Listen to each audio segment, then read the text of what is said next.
இயேசுவின் மந்தை ஊழியங்கள் வழங்கும் இன்றைய வேத ஆராய்ச்சி வழங்குபவர் சகோதரர் ஜான் பெஸ்லி. ஆண்டவராகிய இயேசு கிறிஸ்துவின் ஈடு இணையற்ற நாமத்தினாலே உங்கள் அனைவருக்கும் அன்பான வாழ்த்துக்கள். இந்த நாளுக்கான வேத வசனம் 1 யோவான் 2ஆம் அதிகாரம் 6ஆம் வசனம். அவருக்குள் நிலைத்திருக்கிறேன் என்று சொல்லுகிறவன் அவர் நடந்தபடியே தானும் நடக்க வேண்டும். யார் கிறிஸ்துவை உடையவன்? கிறிஸ்துவை போல் வாழ்கிறவன். இங்கே சொல்லுகிறது அவருக்குள் நிலைத்திருக்கிறேன் என்று சொல்கிறேன். நான் அவரை ஆராதிக்கிறேன், அவரை தொழுது கொள்கிறேன், நான் கிறிஸ்துவன் என்றெல்லாம் பேசிக்கொண்டிருக்கலாம். ஆனால் வேதம் சொல்கிறது, நாம் எத்தனை காரியங்களை சொன்னாலும் கிறிஸ்துவை போல் வாழாவிடில் கிறிஸ்தவன் அல்ல. அவருடைய வசனத்தை கைக்கொள்கிறவனிடத்தில் தேவ அன்பு மெய்யாக பூரணப்பட்டிருக்கும். அவர் வசனம்தான் சத்தியம், அவர் வசனம்தான் நமக்கு பாதை. அருமையான கர்த்தருடைய பிள்ளைகளே, தேவன் நம்மை அன்போடு எதற்கு அழைக்கிறார் என்றால் 1 யோவான் 2:25 சொல்லுகிறது, நித்திய ஜீவனை அளிப்பேன் என்பதே அவர் நமக்கு செய்த வாக்குத்தத்தம். இந்த உலகத்திற்கு பின்பு ஒரு வாழ்க்கை, இந்த வாழ்க்கை நித்தியமானது. இந்த உலகத்தில் நாம் வாழ்ந்து கொண்டிருக்கிற வாழ்க்கை பலத்தின் மிகுதியினால் 80 வருஷம்.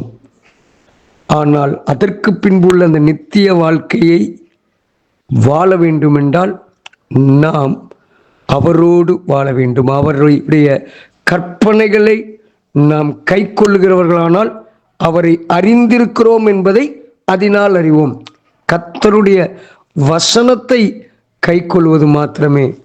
அவருடைய வசனம் இல்லாமல் நானும் நீங்களும் ஒன்றுமில்லை.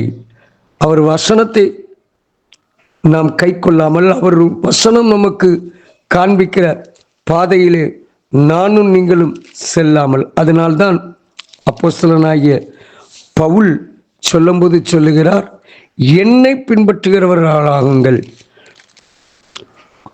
என்று உங்களுக்கு புத்தி சொல்லுகிறேன் என்று சொல்லி 1 கொரிந்தியர் 4ஆம் அதிகாரம் 16வது வசனத்திலே சொல்லுகிறார், என்னை பின்பற்றுங்கள், நான் அவரை பின்பற்றுகிறேன், நான் அவரை போல வாழ்வதற்கு என்னுடைய வாழ்க்கையை ஒப்பு கொடுத்திருக்கிறேன். அங்கே சொல்லுகிறார் 1 கொரிந்தியர் 11:1, நான் கிறிஸ்துவை பின்பற்றுகிறது போல கிறிஸ்துவின் அச்சடையாளங்களை வைத்திருக்கிறேன். கிறிஸ்து எனக்கு கற்றுக் கொடுத்திருக்கிற வாழ்க்கை நான் வாழ்ந்து கொண்டிருக்கிறேன். பிலிப்பியரிலேயும் கூட 3ஆம் அதிகாரத்திலே பவுல் சொல்லும்போது சொல்லுகிறார் 17ஆம் வசனத்தில், சகோதரரே, நீங்கள் என்னோட கூட பின்பற்றுகிறவர்களாகி நாங்கள் உங்களுக்கு வழிகாட்டுகிறபடி நடக்கிறவர்களை மாதிரியாக நோக்குங்கள். நான் கிறிஸ்துவின் அச்சடையாளங்களை, அவனவன் தனக்கானவைகளை அல்ல பிறருக்கேயானவைகளை நோக்குவானாக என்று சொல்லிவிட்டு அங்கே பிலிப்பியர் 2:5 சொல்லப்பட்டிருக்கிறது, கிறிஸ்து இயேசுவில் இருந்த சிந்தையே உங்களிலும் இருக்க கிடவது. இயேசு கிறிஸ்து நமக்கு இந்த உலகத்தில் அவரை போல் வாழ்வதற்காக, வாழ்ந்து காண்பிக்கிறதற்காகவே தன்னுடைய தெய்வத்தன்மையை விட்டுவிட்டு நம் மனுஷ சாயலானார், வாழ்ந்து காண்பித்தார். அருமையான கர்த்தருடைய பிள்ளைகளே, வேதம் நமக்கு கற்றுக் கொடுப்பது அவரை போல வாழ்வதற்கு.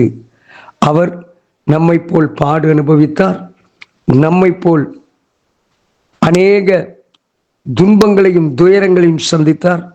நானும் நீங்களும் அந்த மீட்பின் நாளுக்கு சொந்தமாவதற்காக இந்த பூமியிலே எனக்காக உங்களுக்காக பாடுகள் பட்டது மாத்திரமல்ல, சிலுவையில் இரத்தம் சிந்தினார். எதற்காக? என்னுடைய உங்களுடைய பாவத்திலிருந்து விடுதலை பெறுவதற்காக, சமாதானத்தை அருளுவதற்காக. ஆகவே அருமையான கர்த்தருடைய பிள்ளைகளே, நம்முடைய சுயம் அழிக்கப்பட்டு தேவ சிந்தை நமக்குள் வரத்தக்கதாக நானும் நீங்களும் இந்த கால வேளையிலே யோசிப்போம். ஆண்டவருக்காக, அவருடைய பிள்ளைகளாக, அவர் நமக்கு வாழ்ந்த ஒரு நல்ல வாழ்க்கை நெறிகளை, உண்மை, நீதி, பரிசுத்தம் நம்மிடத்தில் காணப்படத்தக்கதாக நம்மை அவரிடத்தில் ஒப்புக்கொடுப்போம். ஜெபிப்போம். அன்பின் தகப்பனே, எங்கள் உள்ளத்தில் புதிதான ஆவியுள்ளவர்களாகி மெய்யான நீதியிலும் பரிசுத்தத்திலும் தேவனுடைய சாயலாக சிருஷ்டிக்கப்பட்ட புதிய மனுஷனாக நாங்கள் வாழத்தக்கதாக உம்முடைய கிருபையுள்ள கரத்தில் எங்களை அர்ப்பணிக்கிறோம். கர்த்தர் உங்களை ஆசீர்வதிப்பாராக. God bless you. ஆமீன்.